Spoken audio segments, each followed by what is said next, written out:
Morning, glory, America. Bonjour, hi, Canada. Hugh Hewitt, inside the Beltway on Friday, June the 18th in the year of our Lord 2021. What a great day for liberty yesterday.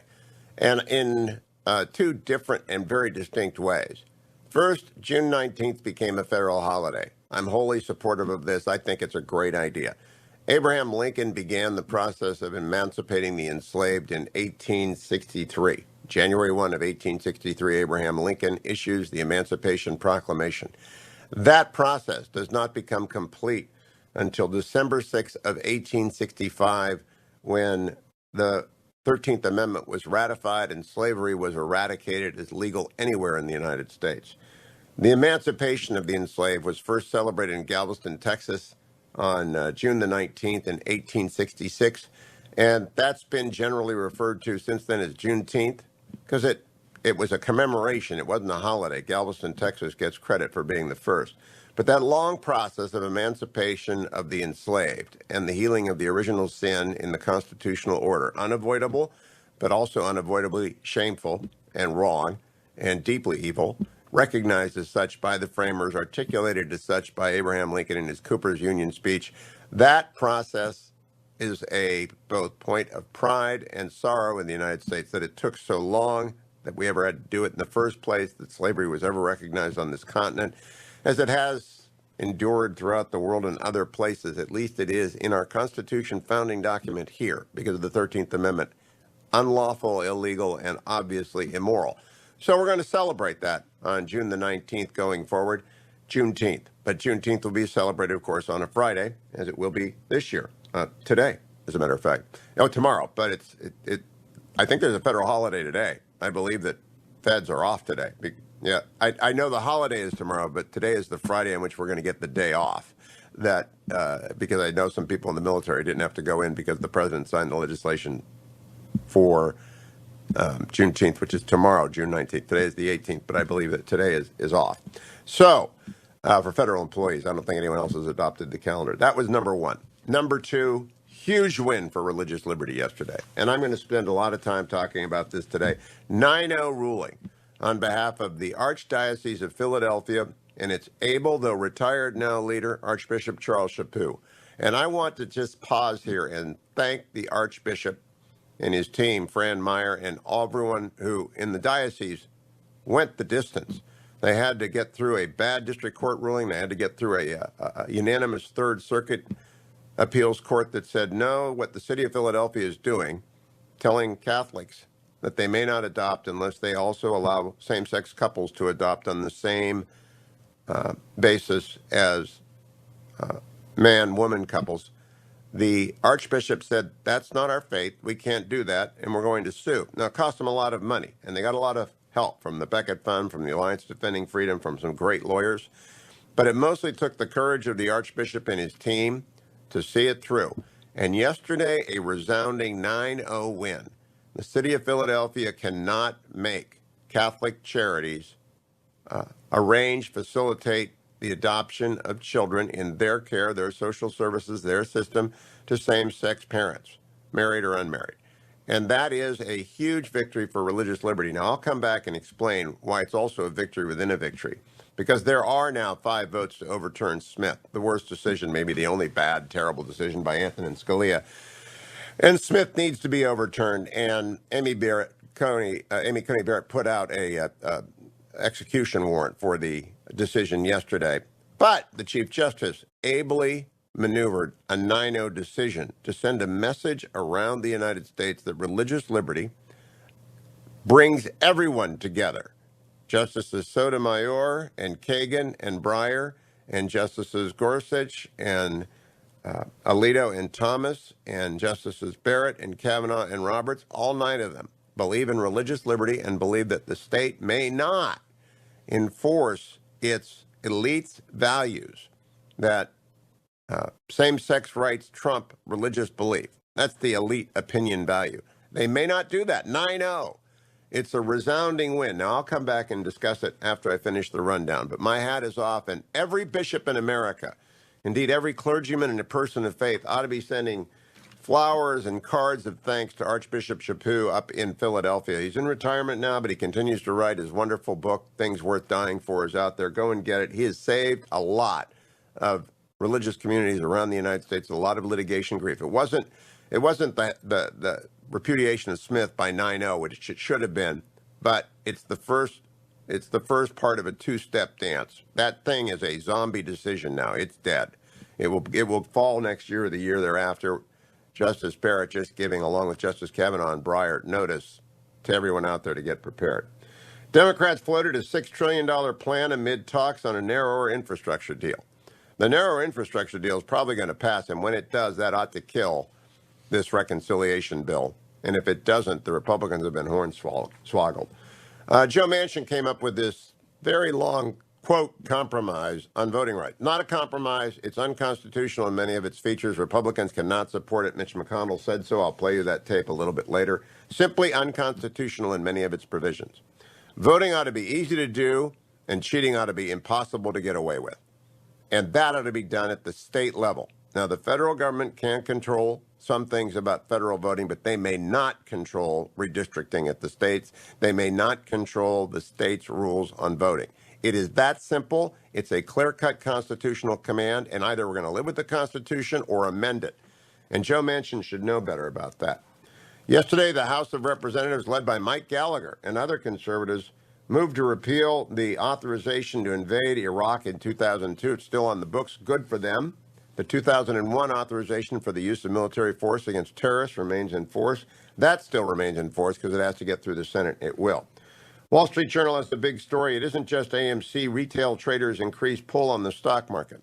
They're here to stay. The Robin Hood crowd is here to stay, and this goes through it. GameStop have gained, and AMC have gained 1,000% and 2,700% in a single year, in the first half of 2021, actually. That may continue with other stocks. I invested this week in Lordstown Motors, symbol RIDE. I did so because it's a hometown company.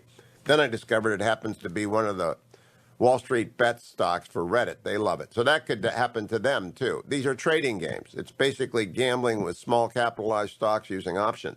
Don't do that. But also, don't close your eyes. If you invest in a small company like Lordstown Motors, something that's undervalued, had bad news, it could become part of the tennis game that are these small stocks. Best to avoid that. And I also have to say, Obamacare is here to stay, but we knew that. I talked about it with Jonathan Adler. It was a Hail Mary pass by some diehard opponents of the original sin of Obamacare, which was the Commerce Clause violation. And the Commerce Clause violation was not enough to kill the law in its original holding, and it's deep and it's embedded, and there were only two justices who supported the Hail Mary pass. They were in the end zone. They did not catch the ball, and I never thought they were going to catch the ball. Jonathan Adler persuaded me of that from Case Western Reserve. One of the new smart guys was Steve Ladek. And so I'm just so happy, however, about the court. Welcome back, America. I'm Hugh Hewitt. I began the show, and I want to expand a little bit now on Fulton versus City of Philadelphia. This is really the Catholic Archdiocese of Philadelphia and its then Archbishop Charles Chaput against the social services organization and elite opinion of the City of Philadelphia. And Amy Howe writes at SCOTUS blog, and she's provided a good, and it's a very fair, I'm not going to lean left or right. I've been teaching the First Amendment for 26 years. Congress shall make no law respecting the establishment of religion nor prohibiting the free exercise thereof. And it's not a complicated clause, but over the years, liberals have tried to make it complicated, and free exercise has been downgraded as a key element. The first freedom is the right to worship as you choose, and worship is not limited to within a church and prayers. It's living your life.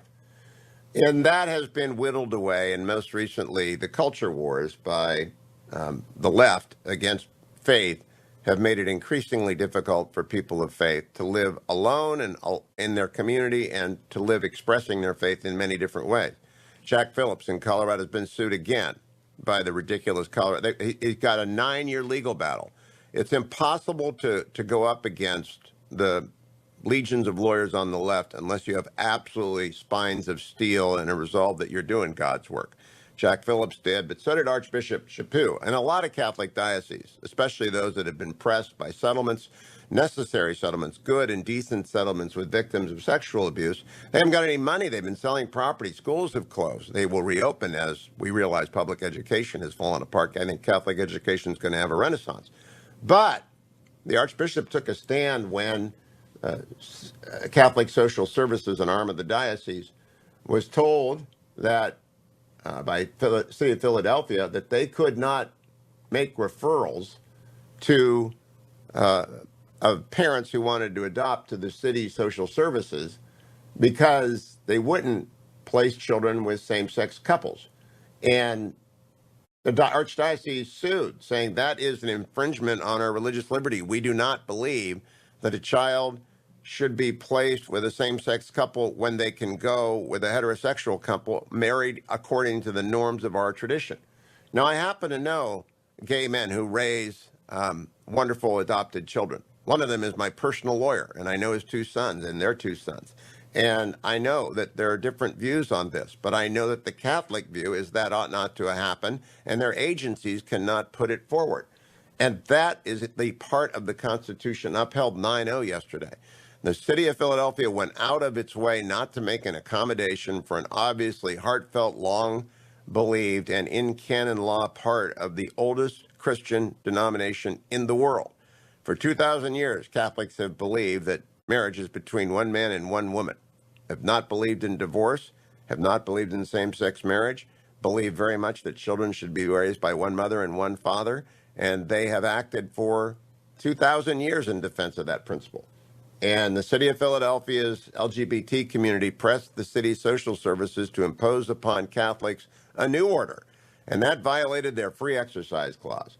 Now, the city of Philadelphia hoped that Justice Scalia's wrong decision, called Employment Division versus Smith from 1990, which holds that any law of general applicability is not an infringement on free exercise. That's a bad decision, by the way. It overthrew previous decisions, which I'm not going to bore you with, but take hours to go through. Justice Alito's opinion is out there for you.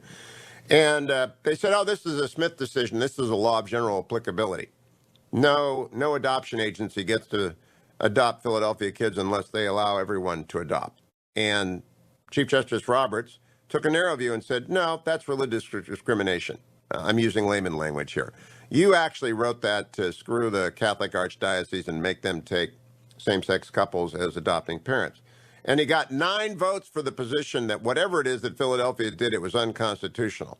The key is Justice Barrett wrote a concurrence, and I'm going to agree with the Chief Justice on this one. Boy, that Smith decision, it's really stinky. And when the time comes, we have to answer a whole bunch of very difficult questions. So it's an execution warrant on Smith. And Justice Kavanaugh joined her, and Justice Breyer joined her. There's Thomas Gorsuch and Alito as well. Smith is going to be done. I think Roberts will join with its undoing. But for the time being, 9 justices saying religious liberty, the free exercise of religion, is in the Constitution, and it's staying. Stay tuned, America. Hugh Hewitt, didn't know that the soundtrack to In the Heights would get me an FCC fine, but we caught it. Good morning, Sonny Bunch. You didn't warn me about that. That's another failure to warn on my official movie critic. Well, I have to say I was a little bit surprised to, you're playing the dump-outable Lin-Manuel Miranda's In the Heights soundtrack. Well, obviously we hadn't listened to it. That was intense. What's going on? Well, I don't know. Dwayne is running the board, and so anything can happen on a day like today. But tell me, Sonny, have you seen it? I haven't seen it yet. I have seen In the Heights. So, I have to give a disclaimer whenever I talk about a musical. And that disclaimer is I don't understand musicals. It's not that I don't like musicals, though I don't.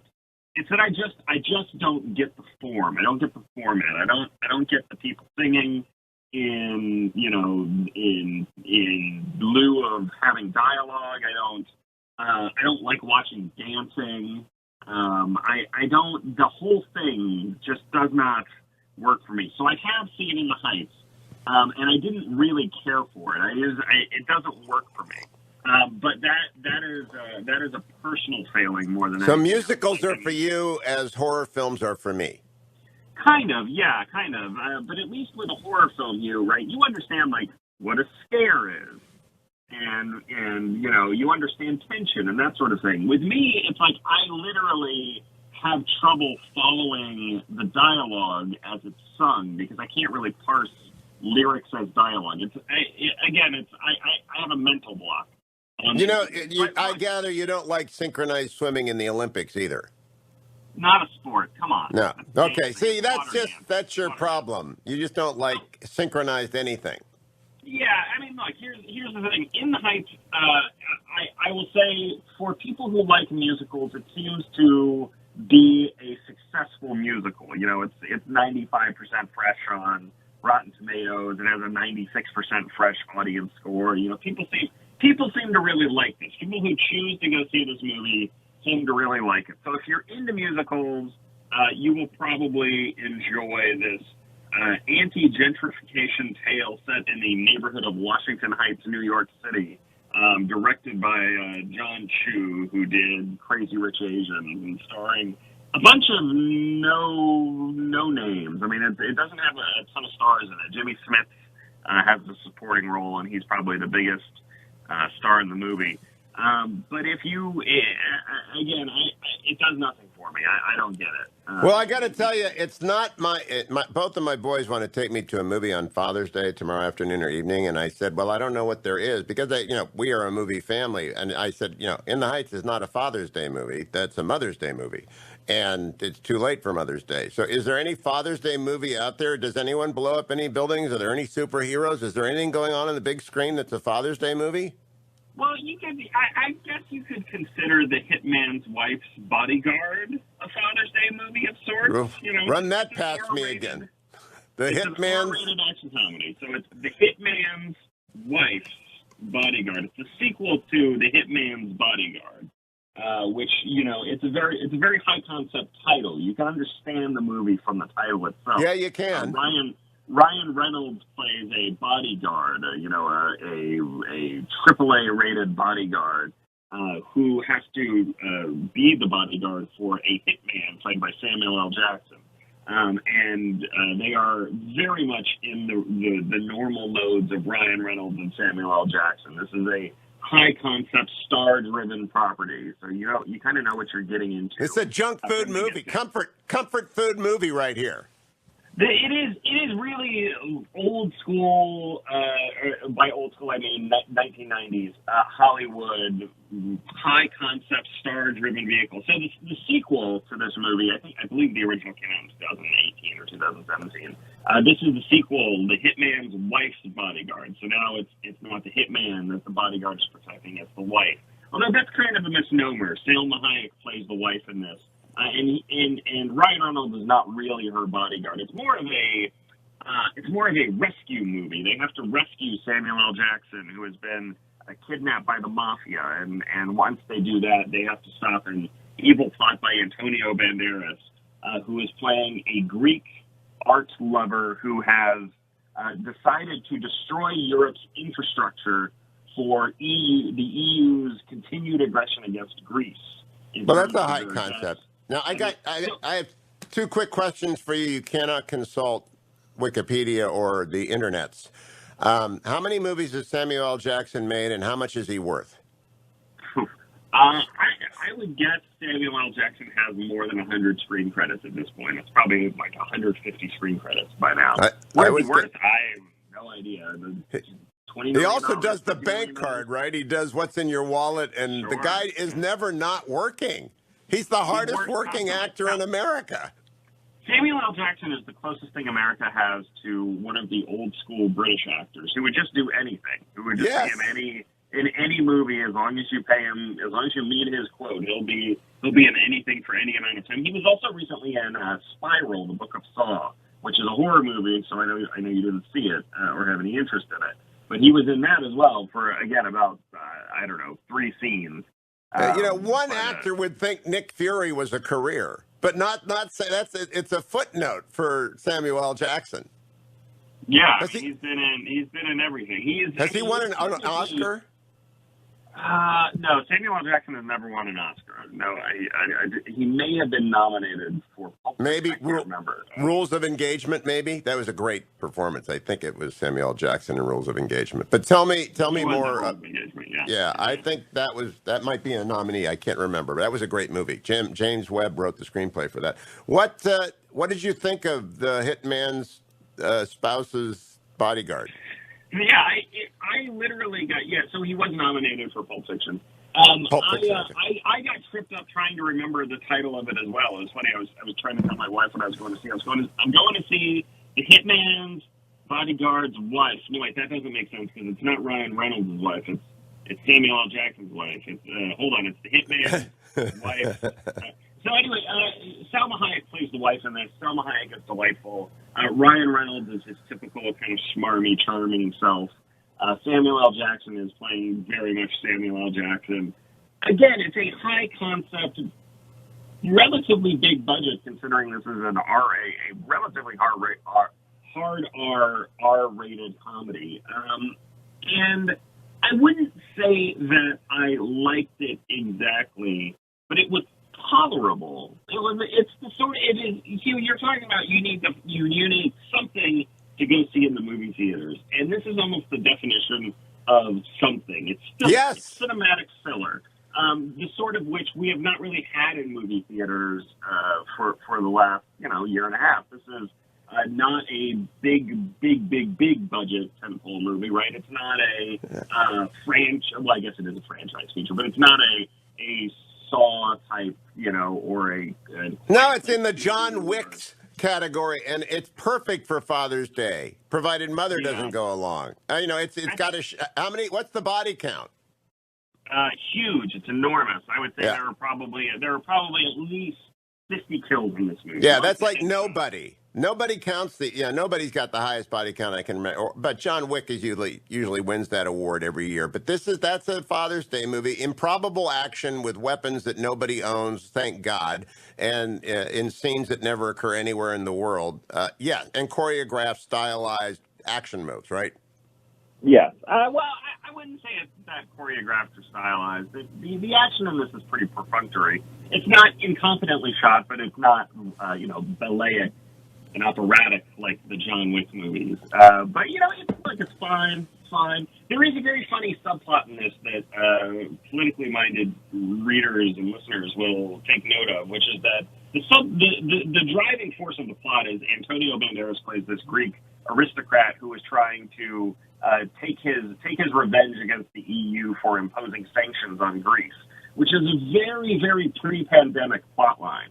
Like, this is the sort of thing that, would have made much more sense in movie theaters 18 months ago. Does anybody remember anything about the protests in Athens, the riots in Greece?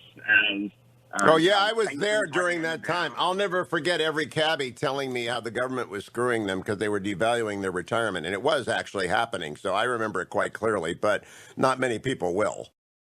Right. So I mean, it's kind of an interesting thing and an interesting idea for a villainous plot. Although it's harder to sympathize with the EU bureaucrats who are being targeted than the average Greek. Well, Sonny, I got to leave you, but I got to give you a screenplay to work on. I've discovered I'm being taken today overnight to a Young Life hunting camp in Maryland.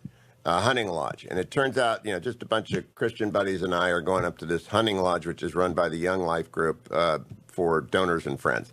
And it's in the middle of nowhere, Maryland, and it's a great old capacious castle. And I just decided that this is the perfect, you take a group of senior citizen old guys who happen to be off on a Christian retreat, and you put a bad guy in there, but they're at a hunting lodge so they can arm themselves and save themselves. Now, the idea of me going to a hunting lodge is really a bad idea since I don't own nor have I handled firearms since Camp Notre Dame when I was 10. But I nevertheless think it's a great movie setup. It's just a wonderful setting for the bodyguard's summer holiday at a hunting camp. So, anything else? You got 1 minute. Anything else to bring? Let me tweak that idea slightly, Hugh. What if you had the most dangerous game, but a slightly older version, an elderly most dangerous game? There you go. They go to hunt they bring all of these older folks there and they go to hunt them, but one of them is like a retired special forces operative or something, unbeknownst. And by the way, you'd get everybody in Hollywood Arnold would want to be in that movie. Everyone over the age of 65 would want to be in that movie, right? It's like the Expendables. Yeah, The most dangerous game. You could do that. I could see it. I think that's a huge hit. You go pitch that, Sonny. I'm not going to be in it because it would require the operation of deadly weapons, and that might get the cast killed. But it's a great idea. Sonny Bunch, how is Across the Aisle doing? Across the movie aisle. Across the movie aisle is great. Look, this week we talked about In the Heights. Again, it's not really my sort of movie, but Alyssa Rosenberg of the Washington Post and Peter Suderman of Reason Magazine, they loved it a lot. You can listen to that podcast, find it on iTunes and Substack and wherever podcasts are found. Across the movie aisle on iTunes, Stitcher, and everywhere else. Just Google Across the Movie Aisle. Sonny Bunch on Twitter, @SonnyBunch. Thank you, my friend. Have a great weekend, a great Father's Day. Joined now by the poet laureate of the Hugh Hewitt Show, Tarzana Joe. Hello, Joe. Hello, Hugh. I heard you commenting that cable news had lost its audience, and the analysis is clear. No poetry on cable news. That's it. They need to entertain as well as inform. They do neither. But that's another story. The poem is not about that. It's about this. NATO and G7 met. The meetings were so formal. The media are gleeful that the world is back to normal. Boris got a bicycle. The mullahs got a pass. And all of Western Europe will be pumping Russian gas. Because they're taking action so dynamic and so bold, the looming threat of climate change has finally been controlled. Smaller countries are so glad we'll pay for all their vaxes. The only thing they have to do is raise their corporate taxes, cripple their economies, reject the foods they're eating, and along with sovereignty, forget about competing. Macron made a deal with Joe. Now, much to his enjoyment, everyone in France can file for U.S. unemployment. They vowed to find the virus source and do it with much candor, and swore to their commitment on huge stacks of memoranda. They didn't invoke the deity, you can't serve God and mammon, but then announced that COVID came from some Norwegian salmon. I see the world the way it is, and think of how it could be. It's sad the global media thinks this is how it should be. That's Ordinary Time by Tarzana Joe. Now, Joe, I got to throw the poetry flag. 15 yards for illegal rhyming with memoranda. Oh, I thought I had to do one of those every week, or I couldn't get on the air. No, that's a flaggable effect. I mean, it's got to be close, but I mean, memoranda. I went to school with Julie Memoranda. She was. No, I'm telling you, that's like using your hands as a tackle in football or checking in hockey. There are some you get away with, and that some you just got to throw the flag because it's blatant. You got to be clever, after all. Well, clever or memoranda, that rhymes too. Cleverer. Tarzana Joe, that will be posted at TarzanaJoe.com, I assume. Yeah, I guess except for that verse, I guess. You might want to white that out, and then I don't think we have whiteout anymore, do we, Joe? When was the last time you bought whiteout? I have a bottle of it right here. Oh, you do? You're the only man in America with whiteout. How is the poetry commission business? Wonderful, exciting, fantastic. The Nixon Library is fully booked for weddings for the next, as far as the eye can see, and people are calling every day for beyond that, and that's because the wedding business is back in Yorba Linda, and I assume everywhere. Is the poetry wedding business back? Absolutely. I had three requests yesterday. One actually was a July 4th family reunion poem, but the other two are wedding poems. Oh, you know what? That'll be a challenge. You got to make red, white, and blue in there somewhere. So TarzanaJoe at Reagan.com. If you're looking to commission a poem, TarzanaJoe at Reagan.com. Rates are reasonable. Rhymes are dependable. Whether or not they include memoranda, I'm not sure. Tarzana Joe, thank you, my friend. Thank you, Hugh. Morning, Glory America. Bonjour, hi, Canada. It's Hugh Hewitt. I'm joined now by Steve Kornacki in the khaki. Steve, when you're talking to me in the morning like this, are you at home in your pajamas, or have you already put the khakis on because it's working? Yeah, I've got 3 pairs of khakis. I think the world saw all of them last year, and I can tell you I haven't changed the wardrobe since, and I'm up and ready to go for another work day. All right, so you're starting early, and I appreciate it. Steve, we got to start with the NFL because you are my go-to NFL expert now. Have you ever met Paul DePodesta, the analytics guru for First Baseball, now the Cleveland Browns? You've mentioned him a few times. I haven't actually met him, though, no. Okay, I'd love to see a one-on-one between you two because I think he must be studying your every move. So here's the deal about what I wanted to ask you about the NFL. The Cleveland Browns, who are the Super Bowl favorites, I believe, in any fair-minded assessment, have got to decide whether or not to extend rookie deals for Denzel Ward, Nick Chubb, and Baker Mayfield, and Ronnie Jackson, not Ronnie Jackson, their safety. It'll come to me. And whether or not to extend Wyatt Teller, also a rookie deal. And Baker is the big question because he's a quarterback. You know what I'm talking about here. The quarterback extensions are enormously expensive. 2 have worked out recently. 2 have been big busts. What's Kornacki's view on the rookie quarterback contract and whether or not you extend it? Yeah, well, I mean, the salary cap is that one area where, my gosh, I have been trying to study up on it since it was created, and I still think there's little variations of it I don't fully understand. But just philosophically, when you're talking about a quarterback, I mean, you can see the difference in a franchise between having one and not having one. I mean, the most dramatic recent example, obviously, is, the New England Patriots. 2 decades of stability, of dominance, of just elite play with Tom Brady. They lose him, and right away they have a losing record. And by the way, if you look at the Patriots Super Bowl odds this year, they're sitting somewhere about 35-1. So when you finally find a quarterback you believe in, you think you can build around and that you think you have a future with, by all means, do everything you can to lock that quarterback in. And then I think one thing it seems to me in the salary cap era that sets apart the really elite teams and the potential dynasties from the rest of the league is you get a quarterback like that. Sometimes take a look at like a Tom Brady. They're willing to cooperate when it comes to structuring the deal creatively, taking a little bit less money, up front, that sort of thing, to help you with the salary cap end of it. But I think if you've got a quarterback you believe in, do everything you can to lock that down. Well, now that's what everyone used to think until along comes Deshaun Watson, who has many problems off the field. We've got the Eagles QB who ended up getting injured, who came out of North Dakota, and now with the Colts, we've got the Jared Goff situation. 3 big contracts, defining contracts. They signed him in the 4th year, where Baker Mayfield is right now. And I would sign Baker. I'd go for the big money, and I would sign him.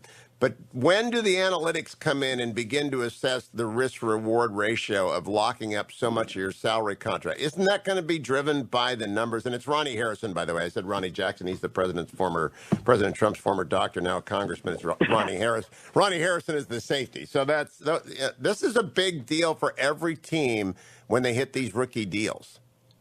No, it is, and I think it's take a look at the Browns again. My view of it when you look at the Browns is the pre-Mayfield Browns and the Browns right now. I mean, there's no comparison. And how many false starts have they had at quarterback? Since the team came back. 21. Yeah. I mean, I remember Tim Couch. I remember when that was the jersey. Seamless re-entry into the league with Couch. So. I still fall, and you've got a couple cautionary examples right there. I could counter that, I say, with the Brady example. I was looking at the Super Bowl odds this week. You know who the Browns currently have the exact same Super Bowl odds as for the next season? The Packers. Packers and Browns are both sitting there at 16-1, and I think the Packers. That's fair. Surprising given the year they had last year. It's because of the instability suddenly with the whole Aaron Rodgers situation. Yep. And if Rodgers is gone, Jordan Love, and can he do it? Who knows?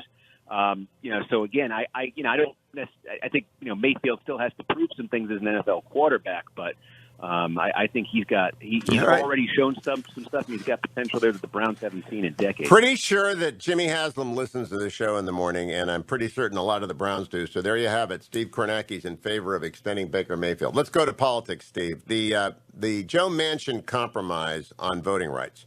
I've read through it. It's unconstitutional, as is S1. It's unconstitutional in that it meddles with, for example, redistricting, which is not anything to do with the federal government. They don't get to redistrict. End of story. It's unconstitutional. Nevertheless, does the American electorate in your polling give a lick about this?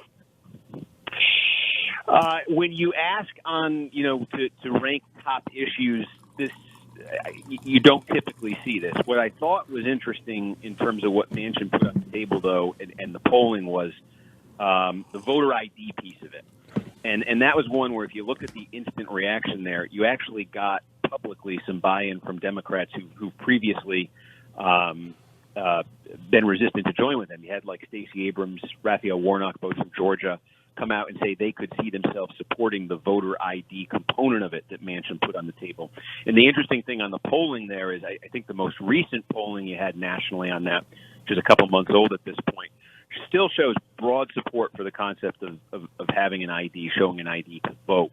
I think the most recent polling had it at about 58-36. I've seen higher numbers in the not-so-distant past. So that's one of those areas that Democrats have not been going before, generally speaking, where Manchin is trying to push them now. And it was interesting to me to see where the public opinion is on that and to see that he actually got, initially at least, some cover publicly from Stacey Abrams, Raphael Warnock. Again, they come from Georgia, a state that does voter ID.